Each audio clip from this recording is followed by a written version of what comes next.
Chapter 5. Phoebe, Thursday, February 20th. Bizarre, I say to Owen. He leans forward on his stool at the kitchen island, scrunching his face in concentration.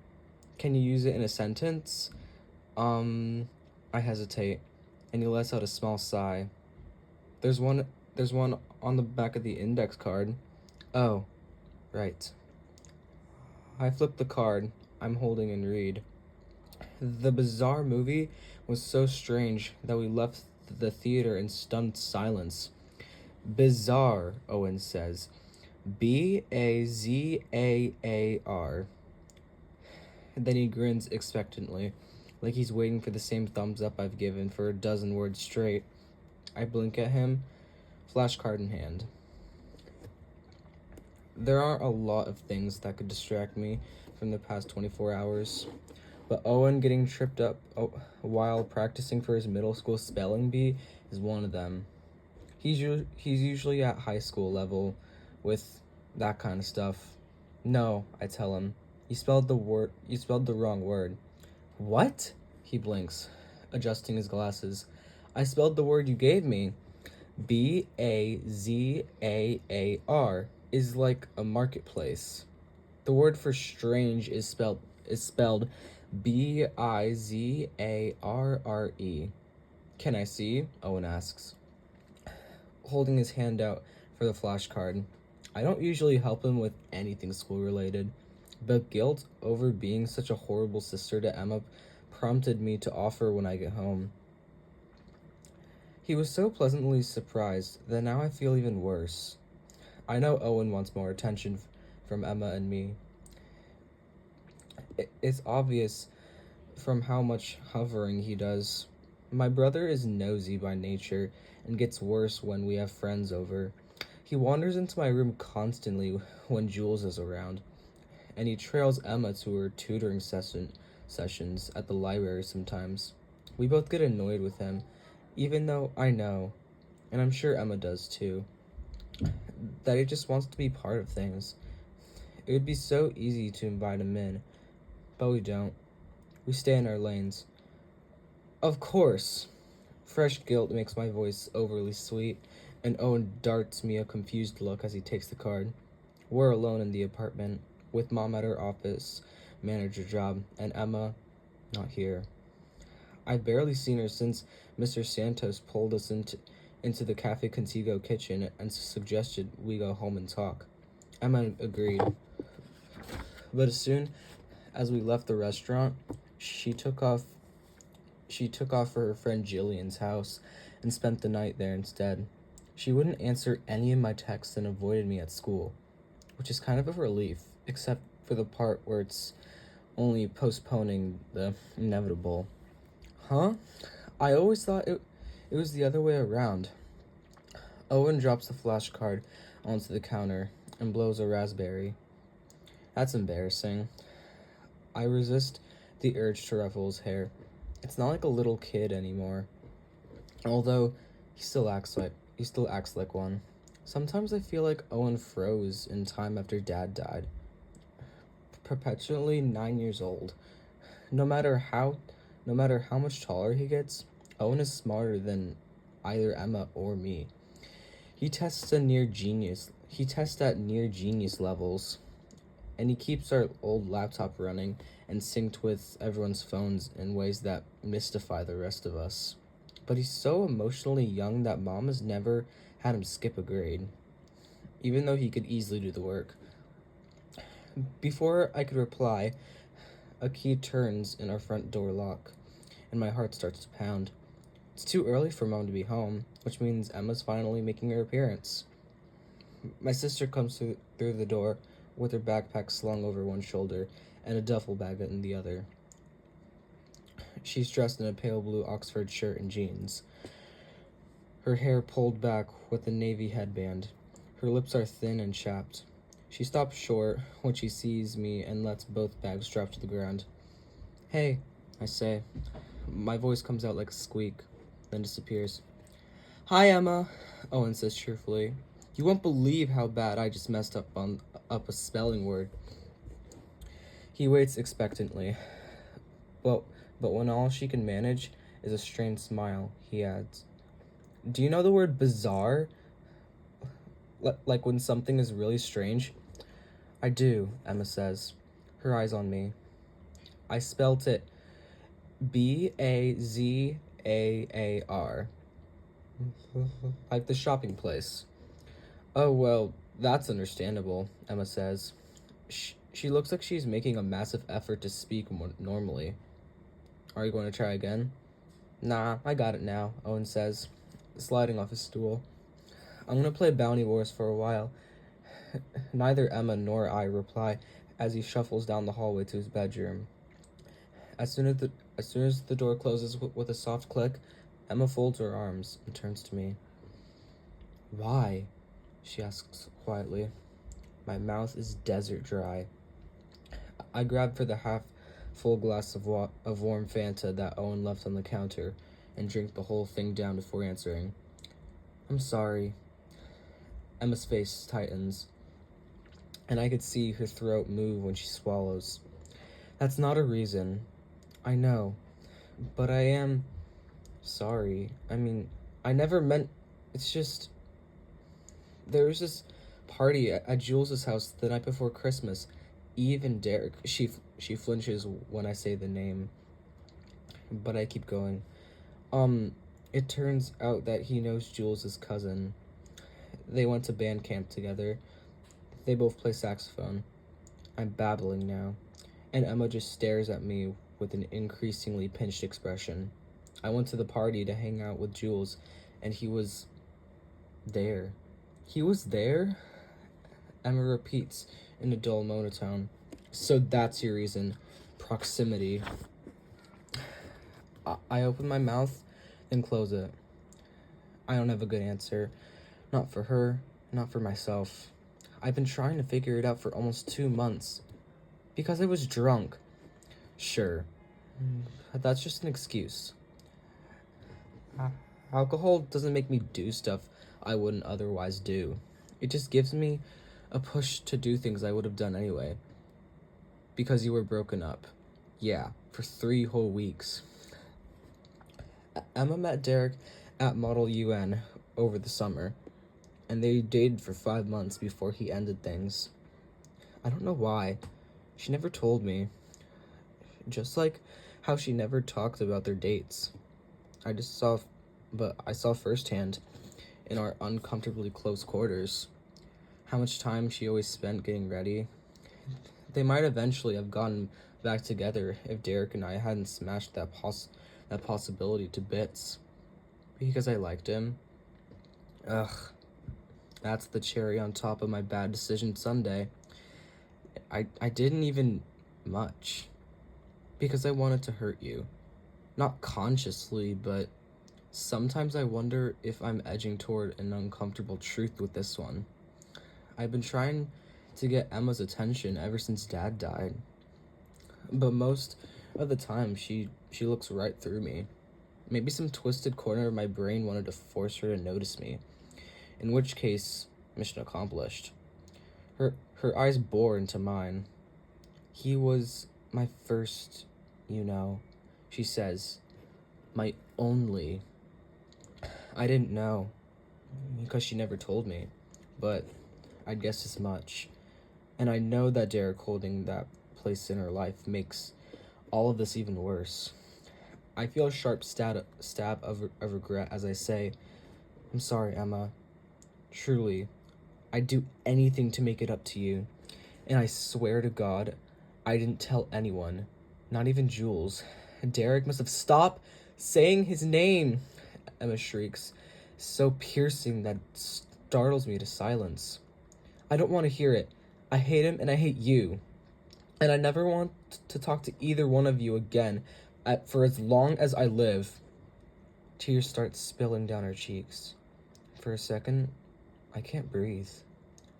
Emma almost never cries. The last time was at Dad's funeral. Emma, can we please? I mean it, Phoebe. Leave me alone. She stalks past me into our bedroom, slamming the door so hard that it rattles on its hinges. Owen's door swings slowly open. But before he could pop his head out, start asking questions. I grab my keys and get the hell out of our apartment. My eyes are starting to swim, and I have to blink a few times before the person waving at me in the hallway comes into focus. Hi, Addie Prentice calls. I was just going back to check if your mom's home. She pauses when she gets closer, her pixie features scrunching in concern. Are you alright? Fine. Allergies, I say, wiping my eyes. Addie looks unconvinced, so I talk faster. My mom's still at work, but she should be back in an hour or so. Do you need something before then? I could call her. Oh, there's no rush, Addie says. I'm planning Ashton's bachelorette party, and I wanted to run some restaurant ideas by her. I'll just text her. She smiles at the knot in my chest, and the knot in my chest loosens a little. Addie gives me hope, because even though her life fell apart when Simon's blog revealed her worst mistake, she puts things back together. Better than before. She's stronger, happier, much closer to her sister. Addie is the queen of second chances, and right now, I really need the reminder that those exist. What kind of places are you thinking, I ask.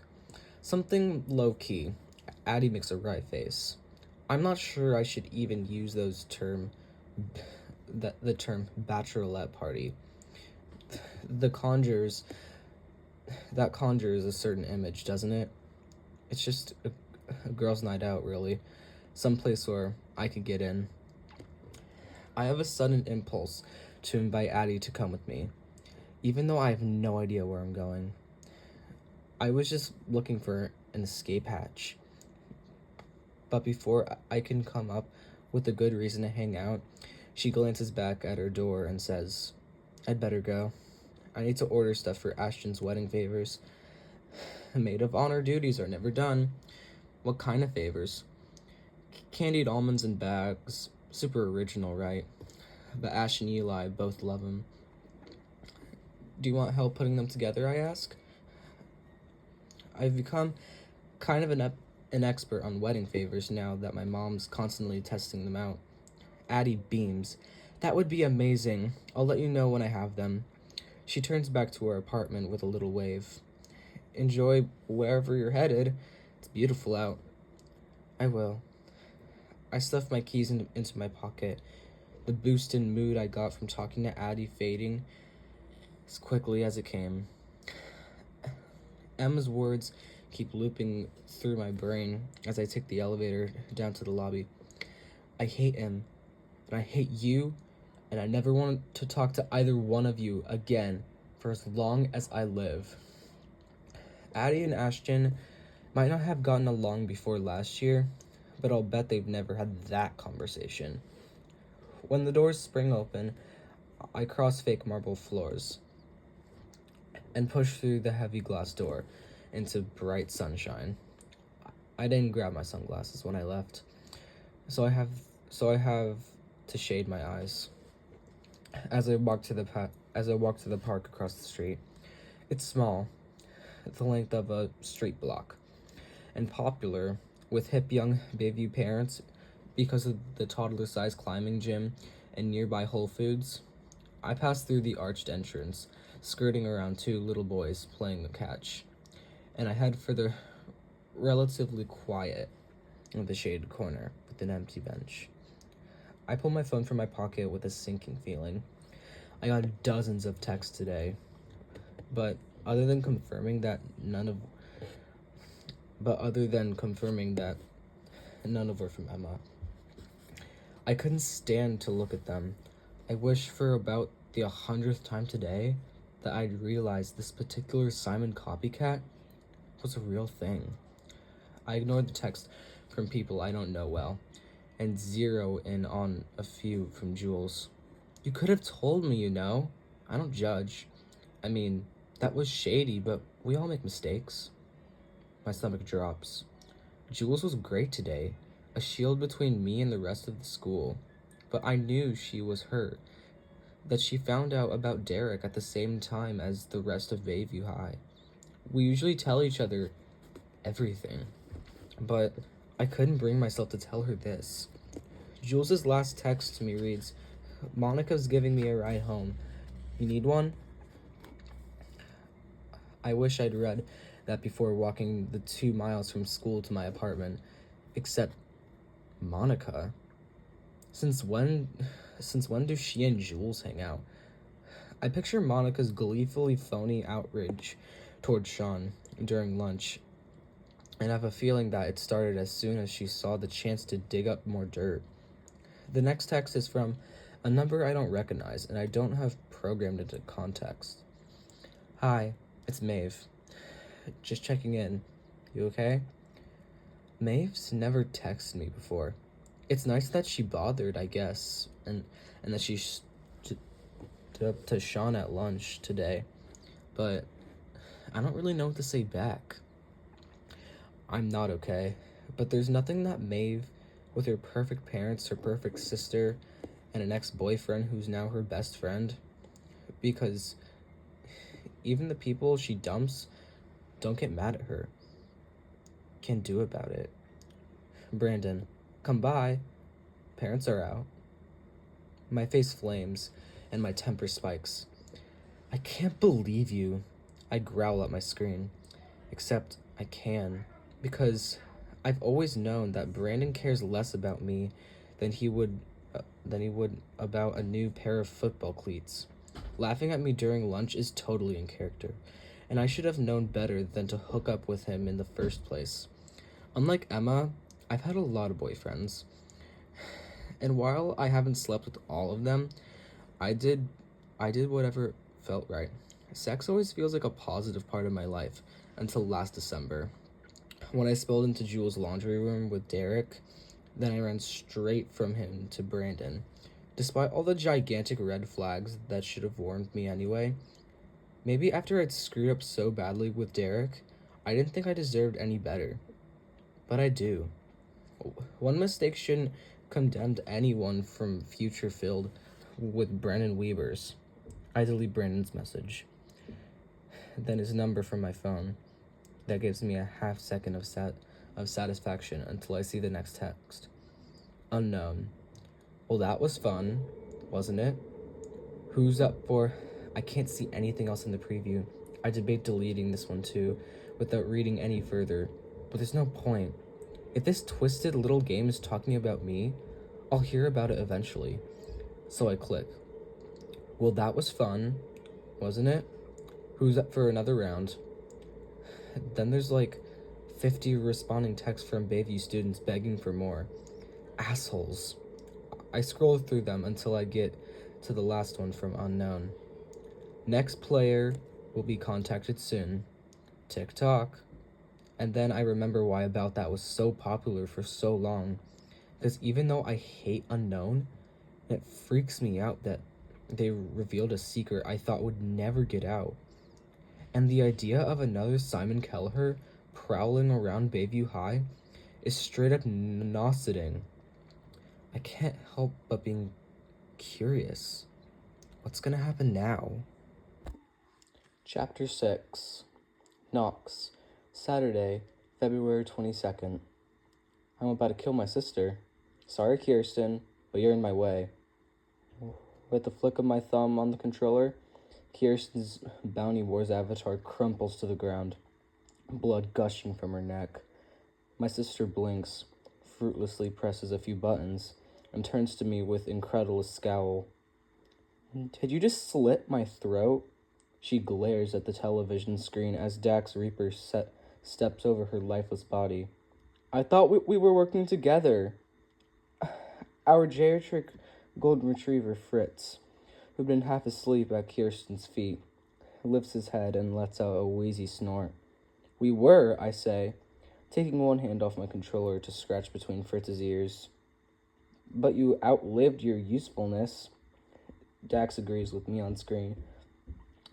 "It's a good day for someone to die," he growls, sheathing his knife and flexing his muscles. "Just not me." Kirsten makes a face. "This game is vile, and I'm starving." She's sitting next to me on our basement sofa and shifts closer to nudge my knee with hers. Kirsten lives an hour away and doesn't usually spend her Saturdays with us. But her girlfriend is teaching in Japan for 6 weeks, and she's at loose ends. Come on, pause your ridiculously buff alter ego and get some lunch with me.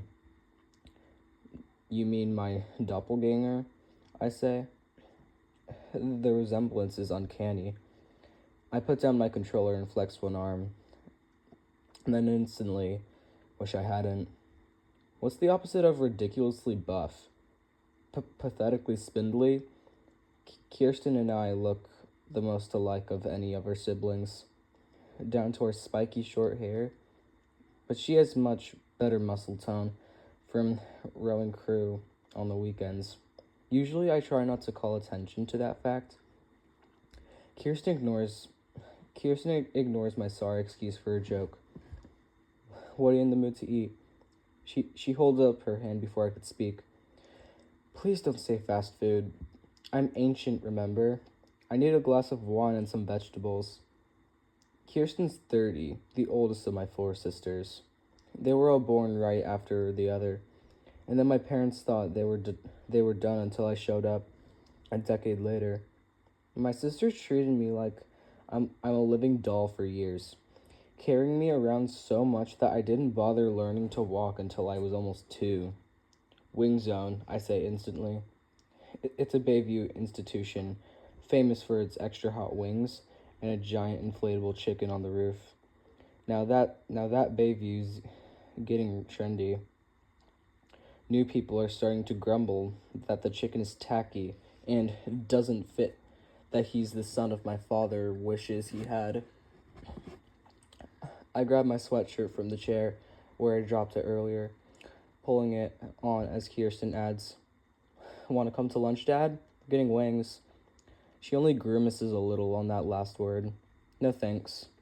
I need to get back to work and finish up our proposal for the mall parking garage. It's been sitting empty for too long, and frankly, it's both an eyesore and a hazard. He frowns and turns back to me. One of my guys said he heard a rumor that kids have been cutting through the site. You seen anything like that, Knox? What? No, definitely not. I practically yell it, way too loudly and empathetically. God, my father makes me nervous. His frown deepens and Kirsten tugs on my arm. All right, we're off. See you later. We're through the front door and halfway down the driveway before she speaks again. Work on your poker face, Knox, she mutters, pulling a set of keys out of her bag and aiming them at her silver Civic. And stop taking shortcuts through abandoned construction sites.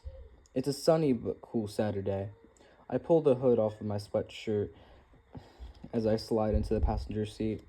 It was just a couple times. Still, Kirsten says, climbing in beside me. It's my duty as your significantly older sibling to remind you how not safe that is. Consider yourself warned. She turns the motor, and we both wince as music blasts through the car at top volume. I always forget how loudly Kirsten plays her radio when she drives alone. Sorry, she says, turning it down. She glances into the rearview mirror and starts to back out of our driveway. So, I barely got to talk to you during that creepy bounty hunter game. It's still bullshit that you killed me. By the way, not over it. But what's new with you? How's the job? How's the play? How's school? It's all good. Well, pretty good. She taps the blinker and prepares to turn out for our road, for out of our road. Why only pretty good? I'm not sure where to start. But I don't have to, because Kirsten's phone rings. Hang on, she says, her foot still on the brake as she roots through her bag. It's Katie, she says, handing me the phone. Put her on speaker, would you? I do, and Kirsten calls. Hey, Katie, I'm in the car with Knox. What's up? My second oldest sister voice, tinny from the speaker, starts ranting about something that's pink but was supposed to be peach. Or maybe it's the other way around.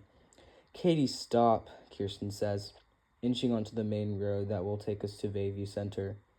I can't even understand you. Is this about flowers? Okay, Bridezilla. Let's take it down a few notches. I tuned them out, unlocking my own phone with a prickle of anticipation. Like everybody else at Bayview, Hyde this week, and I've been waiting for a text from unknown, but there's been nothing. I'm guessing whoever their target was decided to take the dare, and now I don't know what to expect. It's new territory. Simon never bothered with that kind of with gamesmanship. Is it wrong that I'm kind of, I don't know, interested? I shouldn't be.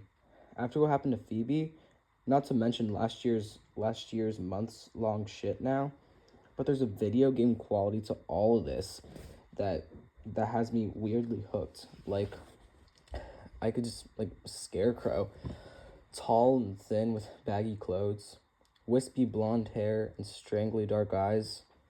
I find myself peering at them too closely, wondering if they're real or contact lenses. Hi, Knox, he says tonelessly. It's the chicken. Huh? I ask. Is he speaking in code? Am I supposed to reply, the crow flies at midnight or something? Kirsten waits expectantly, like I'm about to introduce her, but I don't know what to say. This is Matthias. He got suspended for copycatting Simon Kelleher last fall. We've never spoken before. Awkward, right? Matthias points upward with one long, pale finger. I follow his gaze to the wing zone's roof, and then I can't believe I didn't notice it sooner. The inflatable chicken's red heart necklace is finally gone. So is its head. Well, it's probably still there, but somebody stuck what looks like the head of the Bayview Wildcat mascot costume onto its neck. Now the whole thing has turned into some kind of freaky, oversized cat chicken, and I can't look away. I snort but choke back on a full-on laugh when I catch Kirsten expirated expression. Oh, for God's sake, she mutters. Why would someone do that? Yuppie revenge? I ask. But then I immediately reject the idea. The kind of people who complain about the inflatable chicken lowering their real estate values aren't going to be happier about this. You don't get it, Matthias asks. He looks hard at me, and God, that kid is weird. I could practically hear Maeve saying, he's just lonely, which might be true, but it's also true that he's weird, which some things are related, is my point. My stomach growls.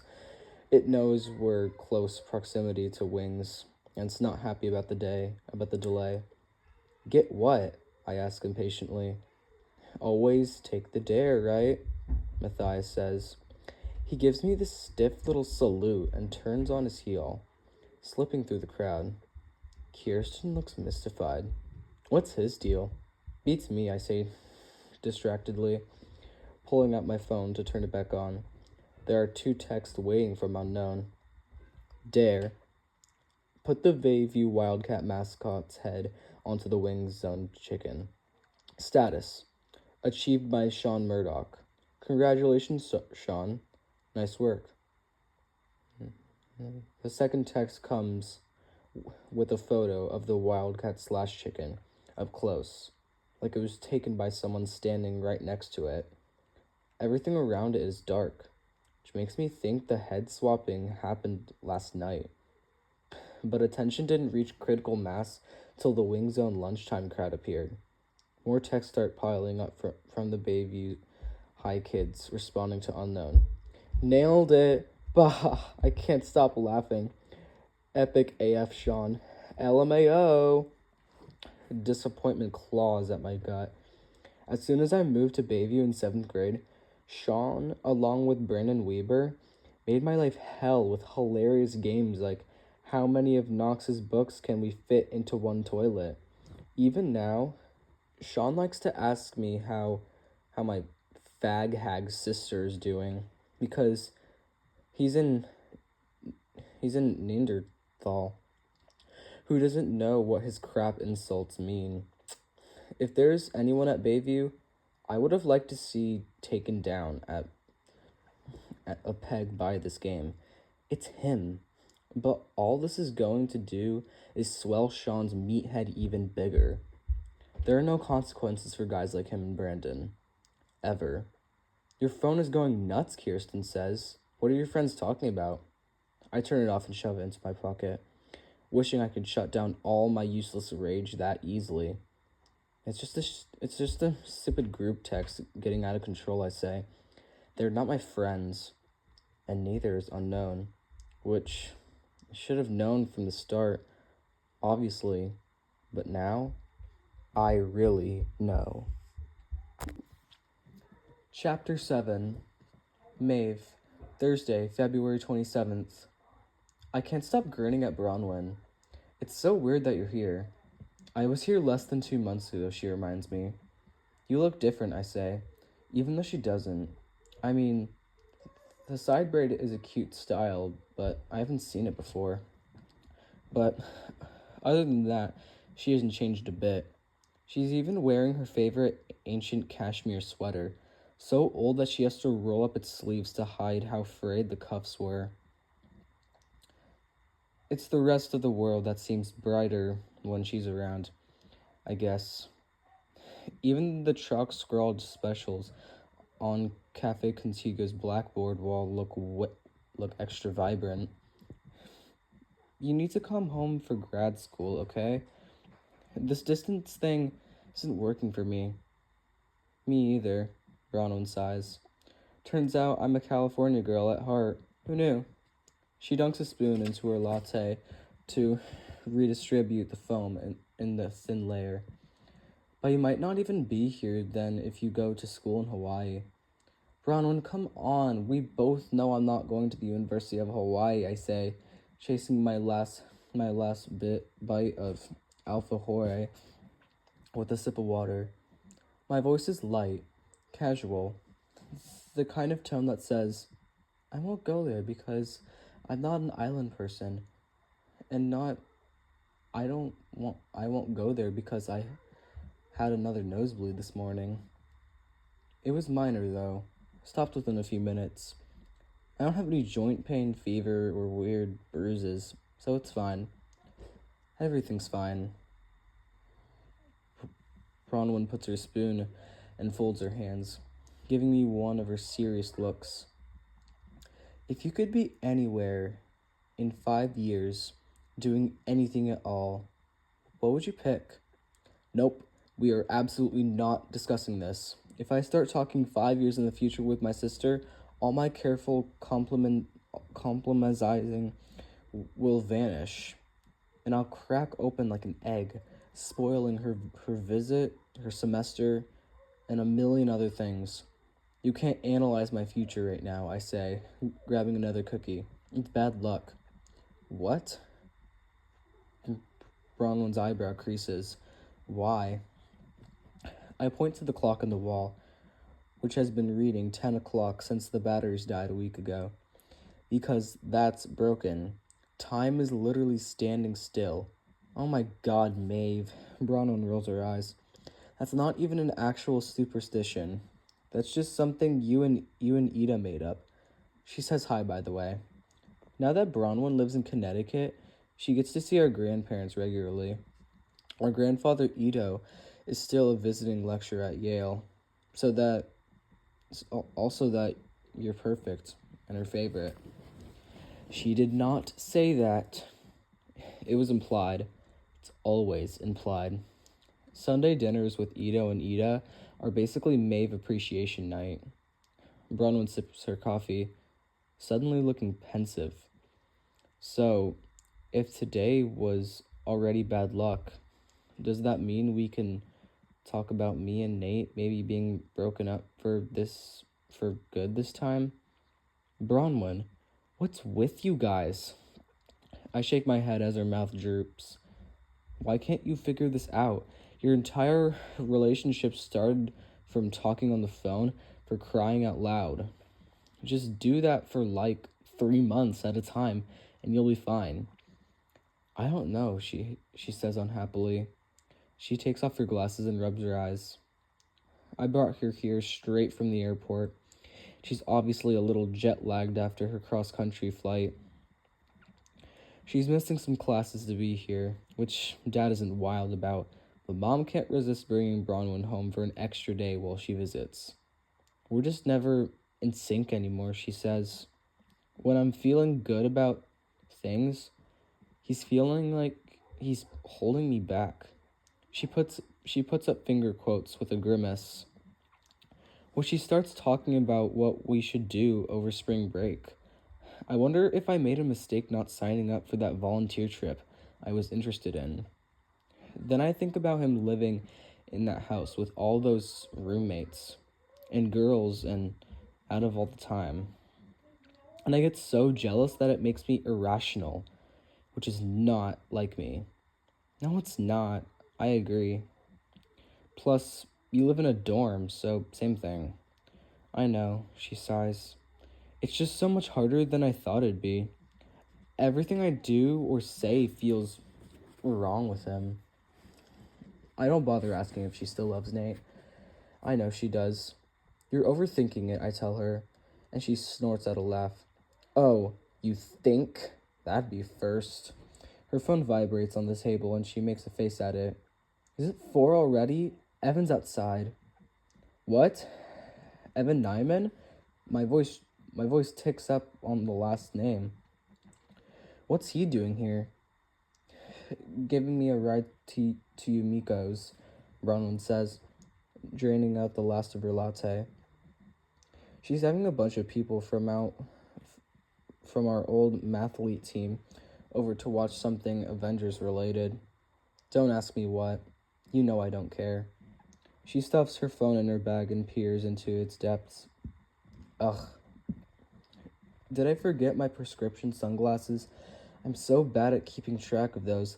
I hardly ever need them in Connecticut. Why is Evan talking to you? Isn't he a Catholic? In Caltech? Bronwyn is still rooting around in her bag. Yeah, but he and Yumiko hang out sometimes. And he was at Yale last month for a debate club smackdown, so... Aha! Here they are. I clear my throat loudly, and she finally glances up, her bright blue glasses case in one hand. Why are you looking at me like that? Evan? She shifts in her chair. It's not a big deal. You're getting a ride from your ex. After you just finished angsting about how you can't make things work with your other ex. It's not a big deal. I fold my arms. For someone so smart, my sister can be ridiculously naive. Come on. I spent half of my life in a cancer ward, and I can't even I know that's a bad idea. Evan and I are just friends who happened to date a long time ago, like you and Knox. No, it's not at all like me and Knox. That was mutual. You dumped Evan for Nate, and Evan moped about it for the rest of senior year. He wrote poetry. Have you forgotten Kilns of Despair? Because I have not. And now he's driving 2.5 hours on a Thursday to watch Iron Man with you. I don't think it's Iron Man, Bronwyn says doubtfully. Focus, Bronwyn, that's not the point. Evan is carrying a torch, and everybody knows it, and everybody knows it except you. I brandish the salt shaker at her like it's covered in flames, but I end up spilling it again. And then I have to do the whole over-the-shoulder ritual. Bronwyn takes advantage of my distraction to get to her feet and corral me into one-armed hug. She's starting to look worried, but her ride is outside, and I could practically see the wheels turning in her head as she calculates the awkwardness quotient of backing out now. Too high. I have to go. See you at home, she says. I'll be back before dinner. She loops her messenger bag over one shoulder and heads for the door. Make good choices, I call after her. I glance around the cafe as the door shuts behind her. Phoebe's working today, her brow knitted in concentration as she jots down an order from two beanie-wearing hipsters. Ever since Sean Murdoch's infuriating Wingstop triumph, people have been acting like Bayview's High, Truth, or Dare is a hilarious new game. A text went out yesterday from unknown. The next player has been contacted. TikTok. And now everyone is taking bets on who it is and what they'll choose. Given how the first two rounds have gone, odds favor the Dare. It's like everyone at Bayview High has forgotten that Simon was a real person who ended up suffering more than anyone from the way he used gossip as a weapon. But all you have to do is look at Phoebe's sad eyes and hollow cheeks to know there's nothing funny about any of this. I pull my laptop out of my bag and open the new About That website, where Sean's Wing Zone chicken photo is prominently displayed. There's a comment section below, and when people aren't congratulating Sean, they're speculating about the identity of unknown. It's Janae Vargas, guys, finishing what Simon started. I don't buy that one for 1 second. Simon's former best friend couldn't get out of Bayview fast enough when she graduated. She goes to college in Seattle now, and I don't think she's been back once. Madman Matthias Schroeder, obvious. Simon himself, he's not dead. He just wanted us to think it is. I open another browser tab and type anarchysk, Simon's old username, into the search bar. I used to Google that name all the time, back when I was trying to figure out who might have it in for Simon. There are thousands of results, mostly from old news articles. So I narrow the search to the past 24 hours. One link remains, to a Reddit sub-forum with the words, "Vengeance is mine," in the URL. The skin on the back of my neck starts to prickle. Simon used to post his revenge rants on a forum called Vengeance is Mine. But that was on 4chan. I should know.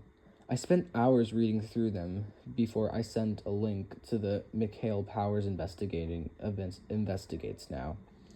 Mikhail ran a spotlight series on Simon's death, and as soon as he covered the revenge forum, it got overrun with fake posts and rubberneckers. Eventually, the whole thing shut down. At least, that's what I thought. In the half second before I clicked the link, the words, "He's not dead, he just wanted us to think he is," don't seem as far-fetched as they should. But the page is nearly blank, except for a handful of posts. My teacher needs to BTFO, or I will kill him for real. Jellyfish. I almost pounded his face in today, LOL. Jellyfish. Well, now you can't kill him. What did Anarchy SK always tell us? Don't be so obvious. Darkest Mind. Fuck that guy, he got caught. Jellyfish. The cafe door opens, and Lewis steps inside, wearing a faded San Diego City College t-shirt and a backwards baseball cap over his dark hair. He spots me and does one of those chin jut things he and Cooper are always doing. Jock speak for, "Yeah, I see you, but I'm too cool to actually wave." Then, to my surprise, he shifts course and heads my way, dropping into Bronwyn's recently vacated seat. "What's up, Maeve?" My white blood cell count, probably. God, I'm fun. "Not much," I say, pushing my laptop to one side. "You coming from class?" "Yeah." "Accounting." Lewis makes a wry face. "Not my favorite, but we could spend every day in the kitchen. fortunately. Lewis is getting a hospitality degree so he can run his own restaurant one day, which is the kind of thing I never would have guessed when he was a big man on campus at Bayview. You just missed Bronwyn, I say, because I assume that's why he stopped at my table. The two of them aren't close, exactly, but they hang out occasionally because of Cooper. She's at Yumiko's and then I trail off, because the Venn diagram of Lewis's and Bronwyn's social overlap starts and ends with Cooper. I'm pretty sure Lewis isn't planning to attend the Bayview Mathlete movie night. Cool. Lewis flashes a smile and stretches his legs out until under the table. I'm so used to Knox sitting with me that Lewis's presence is a little disconcerting. He takes up more space, both physically and confidence-wise, I guess. Knox always looks as though he's not sure he's supposed to be wherever he is. Lewis sprawls out like he owns the place. Well, in this particular case, his parents do. So maybe that's part of it. But still, there's an ease to him that I think comes from being athletic, popular his entire life. Lewis has spent years at the center of at the center of one team or another. He's always belonged. I had a question for you, actually. I could feel my face getting red. I cut my chin into both my hands to hide it. I wish we weren't constantly attracted to the kind of guys who either ignore me or treat me like their little sister. But here we are. I have no defense against the cute jock demographic. Oh? Do you live here now? He asks. I blink, not sure if I'm disappointed or caught off guard. Probably both. What? You're in this restaurant more than I am. I get paid for it. His dark eyes twinkle. My stomach drops. Oh God. Does he think I'm here for him? I mean, yes, catching sight of Lewis in one of those well-fitting t-shirts he always wears is typically a highlight of my day. But I didn't think I was being obvious about it. I narrow my eyes at him and aim for a detached tone. Your customer appreciation skills need work. Lewis grins. It's not that. I'm just wondering if you're familiar with this thing called outside. It has sun and fresh air, or so I've heard. Pure rumor and speculation, I say, doesn't exist. Besides, I'm doing my part for the Bayview economy, supporting local business. Then I drink the rest of my water to force myself to shut up. This is the longest conversation I've ever had alone with Lewis, and I'm working so hard at playing it cool that I barely know what I'm saying. That would be a better argument if you ever got anything besides coffee, Lewis points out, and I laugh in spite of myself. I see those accounting classes are paying off, I say. He laughs too, and I finally relax enough that my face returns to a normal temperature.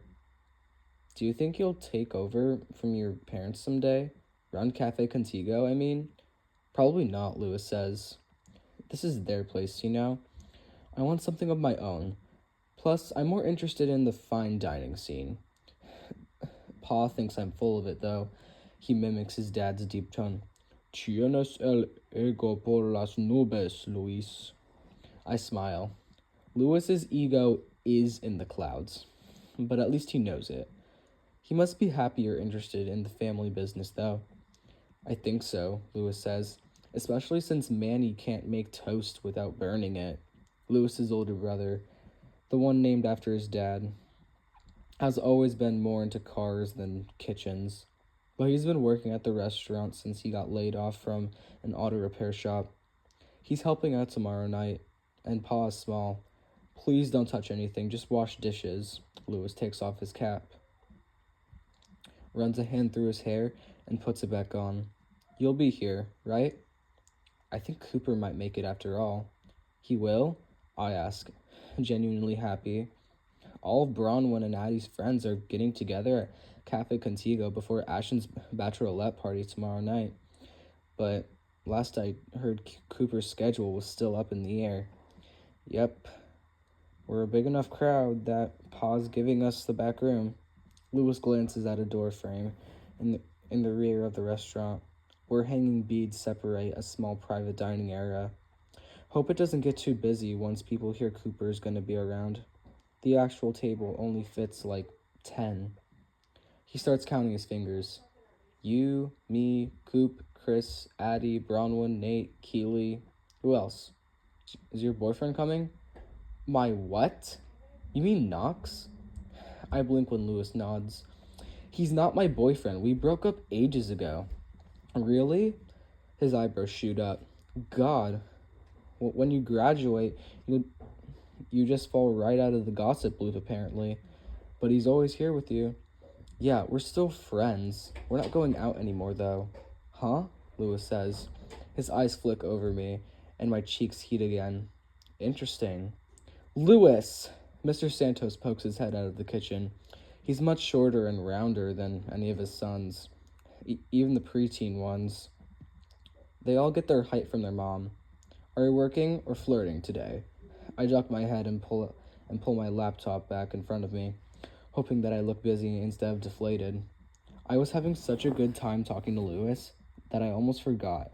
This is my standard operating procedure for him. He's great at turning on the charm, which is why half of Cafe Contigo customers base is made up of girls between the ages of 14 and 20. Lewis shrugs as he gets to his feet. I'm multitasking, Pa.